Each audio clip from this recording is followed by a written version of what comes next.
Getting dressed should not be this hard, but somehow it is. And that's why I love Armoire, because Armoire makes getting dressed easy with a clothing rental membership that helps you build the perfect wardrobe with high quality, unique brands picked just for you. You just take a quick 5-minute style quiz, choose from your personalized closet, and your pieces show up at your door in as little as 2 days. I've been using Armoire a lot when I travel, and I'm heading to the East Coast soon. And instead of buying coats and sweaters I'll never wear in LA, I rented the cutest ones through Armoire. And the hot tip is I get them delivered to the hotel, so I don't have to carry them in my luggage. It's also my favorite way to test new styles without committing or cluttering my closet. I love that I always have something new to wear without the decision fatigue and without feeling guilty about wearing something once. Right now, Dateable listeners can give Armoire a try and get up to 60% off their first month. That's up to $150 off. Just visit armoire.style/dateable. That's ARMOIRE.style/DATEABLE to get up to 60% off your first month and never worry about what to wear again. Try Armoire today. Watching our loved ones age is one of life's toughest transitions. It can be stressful to take care of a loved one, and I've had many friends been really overwhelmed trying to balance work, their children, and the rest of life at the same time. If you don't know where to start, Care.com is here to help you breathe again. You can browse background-checked in-home caregivers or explore local senior living communities. At Care.com, you'll find specialized support for everything from meal prep to support for loved ones with dementia, backed by real reviews from families just like yours. And Care.com has safety and hiring tools so you can hire with confidence. Or you can even get a senior care advisor plan and talk to a master's level social worker to build a personalized care plan for you. We're partnering with Care.com because it really is an easier way to find help. For a limited time, go to Care.com and use the code DATEABLE for 20% off your initial Care.com subscription or a senior care advisor plan. That's Dateable, all one word. With Care.com, start your senior care journey with confidence. My hot take is that the true villain in a situationship is the person who chooses to stay in it thinking it would develop into something more. Hi, Yue, here with a hot take and a Quickie episode. My friend just did a screening for her short film called Making Space, and it's based on a situationship she was in that changed her life. And in the film, what I thought was so interesting was that the person, well, in this case, the guy that she was in a situationship with, was very likable, and there was no villainizing of him as a character at all. He was very honest from the very beginning. And it made me kind of think, most of the time in conversations about situationships, we tend to play the victim, don't we? We tend to say things like, I keep attracting these people that don't want commitment. Why do I like jerks or these F-boys or these douchebags? They want their cake and eat it too, and yet they just want to play the field. And if you really look at relationships closely under a microscope, you will see that most of the time the person that doesn't want a commitment has been pretty truthful from the beginning. In fact, a lot of times they want to try their best to be truthful and to not lead you on. Some stats just to throw in there. According to Pew Research, roughly 6 in 10 singles say that they've been in a non-committed but emotionally involved relationship. And over half of adults say that they stayed in a relationship longer than they should have because they believed it would eventually change. So the people who are staying in situationships thinking it would change, it's not that they're being lied to, they're just being unclear with themselves. I think back to the times that I've been in situationships. I don't think there was any deception going on. It wasn't like the other person said, oh, I could see a relationship with you, or I will eventually be ready for a commitment. I'm pretty sure 100% of the people have said, I'm not ready for a commitment. I'm not ready to be exclusive, but I do really enjoy spending time with you. And that's the kicker. That's what makes it so confusing. And in this short film that my friend did, she does this so well to depict that sort of confusion on the receiving end of a situationship, because how the film starts is that she finds out that the guy that she's been dating is seeing other people because they're commenting on his Instagram. So she decides to confront him. Meanwhile, already telling her friends about this guy and how they were basically in a relationship. So the night of this confrontation is actually the night that he had invited her to go out and have dinner with his friends. So I can see how that could be so confusing because you think, well, that's like a very coupley thing to do. And if he was not interested in a commitment, he wouldn't invite me out with his friends, right? If he wanted to keep it casual, we would just stay home and not be out in public, and his friends wouldn't know anything about me. False.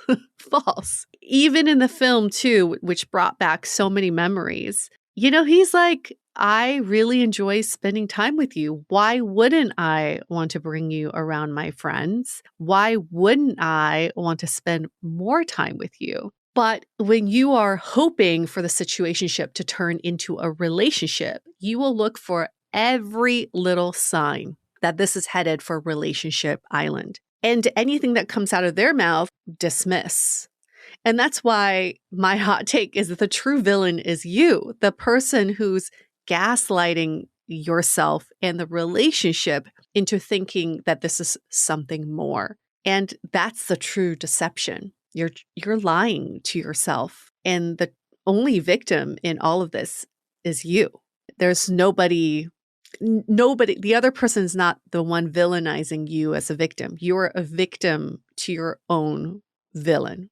Does that make sense? Wow, that was very complicated to explain. So it's a story of one person. That's what I'm trying to say. It's like it doesn't have the situationship stories we have in our mind doesn't really have to do with that other person. You're the one kind of instigating all of this turmoil. And then you're on the receiving end of all this turmoil when the other person really hasn't done anything that's deceitful. If someone never promised you a commitment, the betrayal isn't them leaving. It's you expecting a future that they never agree to. And that's a good reminder for everybody to understand is they're actually being kind if they do exit the situationship after realizing that you want something more. They're letting this go because they know they can't fulfill this need that you have.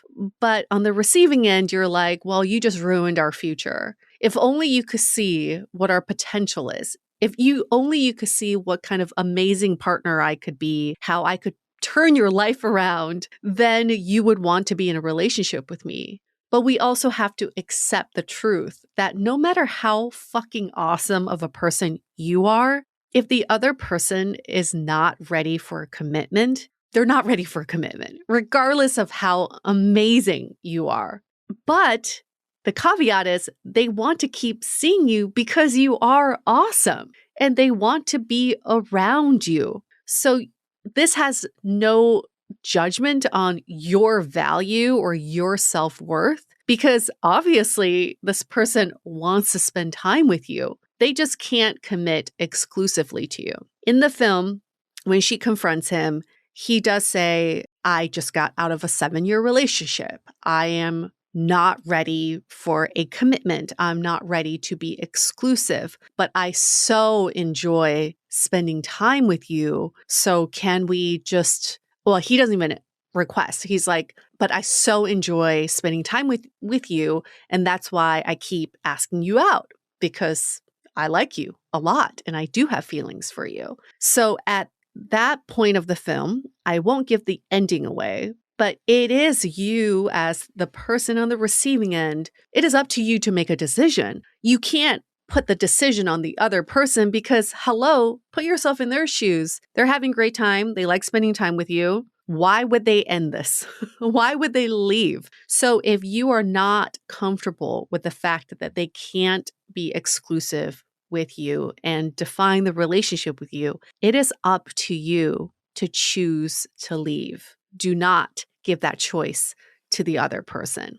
And don't negotiate against your own needs. Don't be like, what I've been time and time again, it's like, oh, I think I'll be okay to just let this one ride it out for a little bit. Why do we need to commit this early anyway? Or maybe I'm not a relationship type person either. Maybe I want to have my fun. And then a lot of times what some of us do is we go out and like go fill our pipeline. We're like, I'm just going to go date a bunch of people to show this person that, I don't need to commit to them either. But deep down, oh my gosh, deep down in the pit of your stomach, that that's not what you want. You're only doing this out of spite, and you are going against your own needs. So listen to yourself, be kind to yourself, and know that you can't gaslight yourself out of your own needs.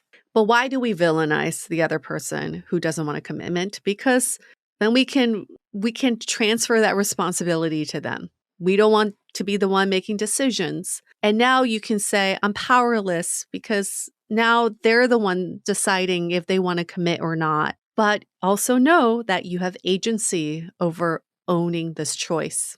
And so many times we're so afraid to exercise this choice. So if someone is consistently showing you what they can offer and the capacity of what they can offer, and they're being honest with you, we have to believe that that is the most they can offer us. And it is a take it or leave it situation. It is not just based on future potential or faith that this is a connection that you've never had before and it's definitely going to lead into something very special. It's not based on that. The fact is they're showing you what their full capacity is. So let's take back that villainizing of the other person. Let's make ourselves not the villain as well. Take the victim hat off and say, okay, as the main character in this story, I have a decision to make. Will I stay or will I go? That's up to you. Okay. Love to hear if you're in a situationship of a situation like this right now. And what are you planning to do? Thanks.